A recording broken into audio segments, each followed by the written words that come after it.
Hey everybody, welcome back. We are going over Mr. Smith Goes to Washington from 1939. I'm going to do my best to make this as non-political as possible, especially with everything that is currently going on now. We are here for good, wholesome movie reviews. Alright, I'm going to do my best to make this a non-political post, but it's going to be difficult to do because this is a 1939 political comedy. And yeah, there are funny moments in here, but I think the overall subject matter should not put it in the comedy category instead of the I can't believe stuff like this is still happening almost 100 years later category. But I'm going to try to keep those out of this and keep this light and happy. And let's get started.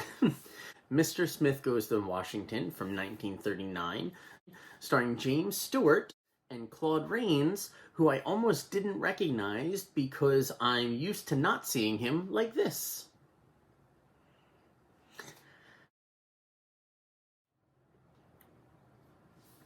Mr. Smith Goes to Washington is based off of an unpublished story called The Man from Montana. So our story starts off, we're getting the news and it's being spread around to all the different senators that Senator Sam Foley has passed away, and Senator Hopper has been given the job of picking his replacement.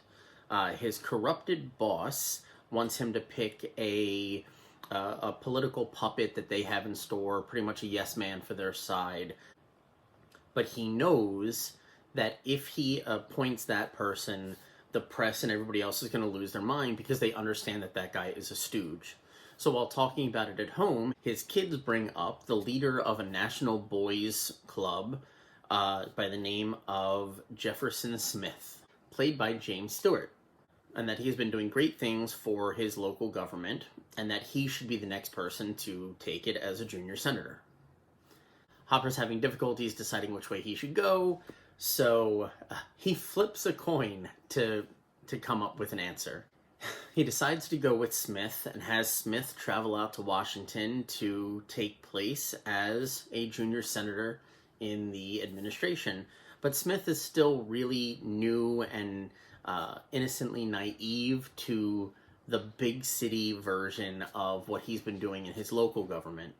So he makes a lot of mistakes when talking to the press, in the sense that he's being an everyday Joe and explaining to the press and acting like himself to the press, which they eat up and use to really make him look bad in the papers. As a way to keep Smith under control and to stop him from making any more spectacles of himself to the newspaper, another senator by the name of Joseph Payne, played by Claude Rains, who was a friend of Smith's father many, many years ago, takes him under his wing. We're soon going to find out, though, that the gentleman that goes by the name of Payne, not really a good guy. I've kind of noticed a trend with that if you've ever seen this movie.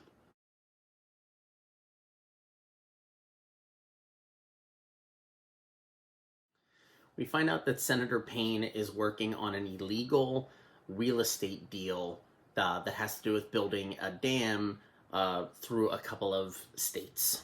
As a way to keep Smith from interfering with everything that's going on, Payne tells him to propose a bill to the Senate, knowing that proposing a bill takes a ridiculous amount of time. But Smith manages to pull it off in just one night with the help of his assistant. And the next day, he proposes to the Senate that the government lends money to the National Boys Camp, kind of like a Boy Scouts type thing, with the intention that the money would be paid back by the boys attending the camp. What he doesn't know is that the land he's picked as the reservation for this camp is smack dab in the middle of Senator Payne's illegal real estate dealings. Now, this real estate deal is not all Senator Payne's doing. He is also in it with his corrupted party supporter, a guy by the name of Taylor. After Smith proposes his bill for this camp to the Senate, Payne realizes that there is an issue, or there's going to be an issue with how this plays out. A bit of Payne's conscience starts to show through, and rather than throwing Smith under the bus, he goes to Taylor to say that he wants out of this deal. He wants out of the situation that they're in. And Taylor quite abruptly tells him, you're only in this position of power because of my influence, and you're gonna kind of do what I say when I say. So Payne goes back to Smith and really urges and tries to get him to drop the idea of this National Boys Camp. Smith, being a good person, I have a feeling I'd get along with him very well, decides to keep pushing for this because he really believes in this camp idea for these kids. So the next day, when he goes to the Senate to talk about the bill, Payne, through the use of Taylor, accuses Smith of trying to pull a fast one on the Senate and the government, saying that he already owns the land that he's proposing this boys camp to be on, and that he's gonna make a huge profit off of this bill being passed. He even goes as far to produce paperwork proving that what he's saying is true. And Smith, who is beside himself and completely blindsided by Payne's betrayal, a family friend, somebody that his dad really respected and cared about, just kind of runs away to clear his head instead of defending himself the way that he should have. Again, he's still new to the game. He wasn't really prepared for the sneaky and underhandedness, and that was back in 1939. I'm really glad that we eliminated all of that stuff from local politics. Oh, don't you wish, though? The following day, he's given a chance to talk before the Senate removes him from his position, and he decides to go on a filibuster, which is where you talk as long as you can to keep your position, hoping that while he's up there, other people can clear his name and get this sorted out. He goes on talking for 25 hours, talking about his position and his beliefs on why he thinks certain things are good and what the government's supposed to be doing, and little bit by little bit is chipping away at Payne's position. At the end of the 25th hour, Mr. Smith collapses on the floor after giving a really amazing 25-hour spiel and speech or demonstration of American ideals of freedom and what's right and wrong.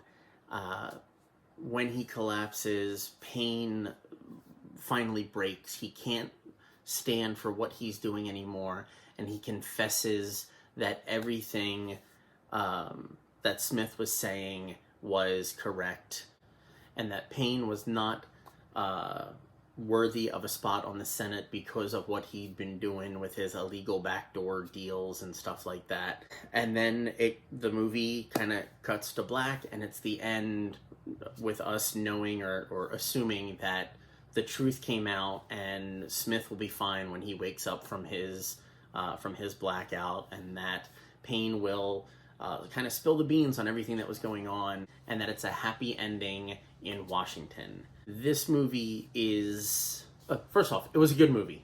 I definitely enjoyed it, but with what has happened over the last 2 weeks and what will probably be happening for at least another couple of weeks, this was kind of a bitter pill to swallow.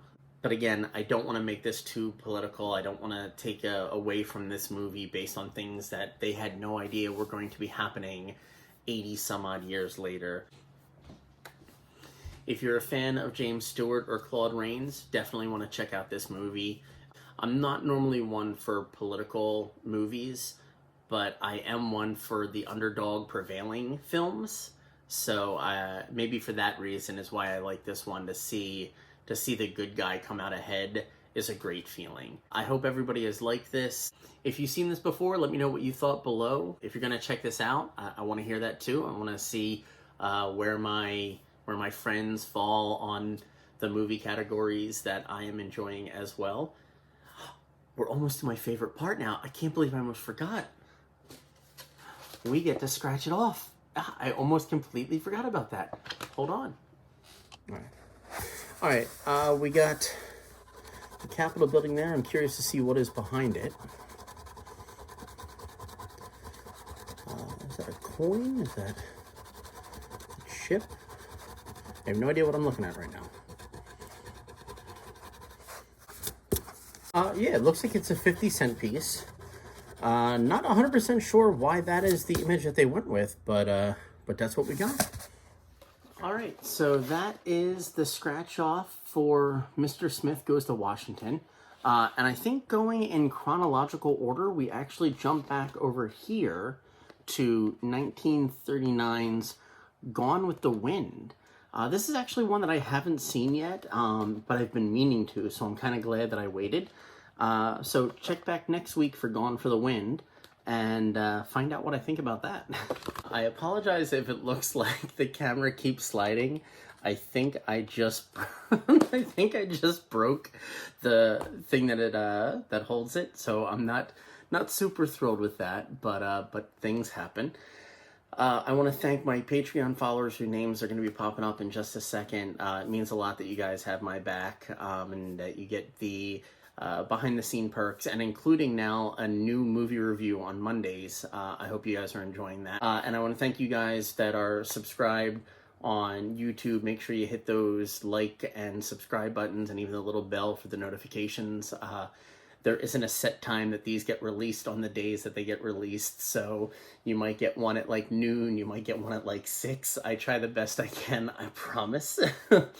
But thank you guys. I hope you've enjoyed this. Stop back next week for the next 100 essential movies that you should watch.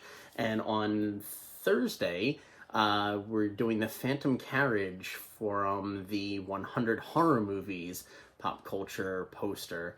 So check out that video too in a couple of days. Thank you very much. I love you guys. I hope you guys have enjoyed this. I will catch you next Tuesday. Later days.